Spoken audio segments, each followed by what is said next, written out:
Distinguished guests, colleagues, family members and friends, and there are a lot of my friends here and I welcome you all and Brenda and I welcome you. You've come to join us tonight to launch Flagging Depression, a practical guide, and you're really welcome. I want to thank a number of people. I want to thank Ministers Cathy Lynch and Fergus O'Dowd for their kind words delivered by Darren. I have a particular welcome for a lovely family called the McCormick family, to whom this book is dedicated. And what a lovely, lovely family. If you want to pick the heart of what is best in Ireland, you know, a family that, you know, really love is at the heart of the family. And, you know, it is a privilege for me for them to be here tonight. And I wish them well. I also would like to send best wishes to the Tiernan family who wanted to be here but unfortunately were away. And again, their loss is in our hearts. So the loss of Carl and Robbie, both of whom I knew, were really fine people, and there were huge losses to the community, and the community really, you know, felt great pain. I also have words for John and Anne McGahey, whose son Niall was dedicated to my first book. I also have to say a special remembrance in our prayers for my mother-in-law, Sisla Hart Bearcourt, who died and was buried on Monday, who had a most difficult time dying from motor neuron disease. And she was one of the most special people I have ever been privileged to know. And if you wanted to know what love and service and caring and everything that really matters in life, this lady embodied it all. The fact that nearly 1,000 people came to her wake speaks volumes. So there are many wonderful people here tonight representing organisations that do so much to reach those in mental distress and difficulties. The organisation Aware, with which I'm a board member and work, reaches out to every part of the country. Its volunteers work tirelessly to stretch a hand out to those suffering from depression. I acknowledge the untiring work by so many. Dominic is our CEO is here tonight, but to all the board members and all the volunteers around the country, you know, I say thank you. We have a new website coming online with support groups, which is a blueprint for the future, and I'm hoping that at the present thousands of people are trying to get on to our support groups, and it will be my hope in the long term that many people with depression will find this another source of support. I have a particularly special welcome for Paul Kelly of Console. What a very special person.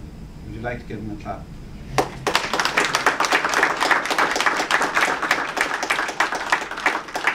Whenever I think of two words that when I'm speaking to therapists or to doctors or to people in the area of mental health, I talk about one word only, it's the word empathy. If you don't have empathy, you know you shouldn't be there. And when I want to kind of, in my own mind, visualize the word empathy, I think of Paul. I think he has empathy in motion. Very special person. His wonderful group Console do fantastic work to comfort the bereaved and reach those who are in very dark places, and we need to support them. I think both these organisations, Aware and Console, do enormous good work in our community and deserve our full support across the whole length and breadth of the land. And there's a special place in my heart for Headstrong as well. I welcome Tony, who's done a runner on me, as he usually does. I've known Tony since we were on the back of his motorbike as undergraduates, tumbling around Dublin and going through red lights at the rate of knots, and he hasn't changed really very much since. He would be terrified if I started telling any stories, so I won't. I have a vision of having a Headstrong centre in every region in the country, and a welcoming space for our young people. Our young people absolutely run a mile from mainstream services. They don't want to know. We're all footy-duddies. Everybody in this room is really a footy-duddy, totally out of reach, do you know what I mean? And our young people really need somewhere that they can go where they feel that they will be understood in shall we say, the time scale that they live in, not our time scale. I often feel the big problem in mental health in relation to young people is the people who are actually making all big decisions are fully duddies like us, and we haven't got a clue. We don't really know how to reach them. I also say a special welcome to the Samaritans, who do enormous good work. I had the privilege of addressing their national conference recently and was very impressed by the energy and empathy of their volunteers as well. So I welcome colleagues from the Irish College and my very good friend, CB2 tutor Enda Murphy. I'm not sure, is Justin here from the college? I'm not sure if he's here.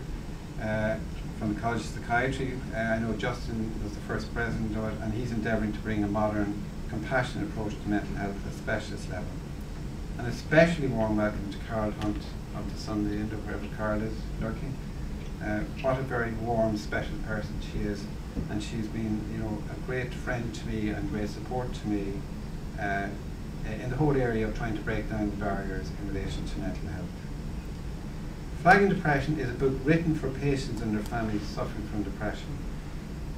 Many people came to me after previous books and said that they really needed something very simple. When they were really in trouble, they needed something that they could grasp, go straight in and get accessible help. There are many excellent books written on the subject of depression, but many fail to realise just how the person with depression is barely hanging on by their fingertips. And they need very direct, easy to access information and support to survive. So I've tried to distill years of research and encounters with those struggling from depression into a compact guide for the journey towards recovery and wellness, which has to be the goal. There are no quick fixes in this area. It's a journey with different stages. And like all journeys, it's often the beginning that's the most difficult. But a holistic approach with a guide who shows you warmth and empathy is the only treatment that would stand the test of time. In the book I outline a 4-step guide for the journey. There are many, many people out there struggling, hundreds of thousands, and often in silence and in real pain. It's my hope that this guide will help them have the courage to begin the journey back to health and wellness. I hope to eventually to have maybe a photo of a number of people represented here tonight to send out the following message: that living with depression is a lonely and distressing experience, and we are all here together to empathise, support and assist you on the journey, and to be a beacon of light to light up your darkness. I'd like to finish by reading a small reflection from the beginning of the book.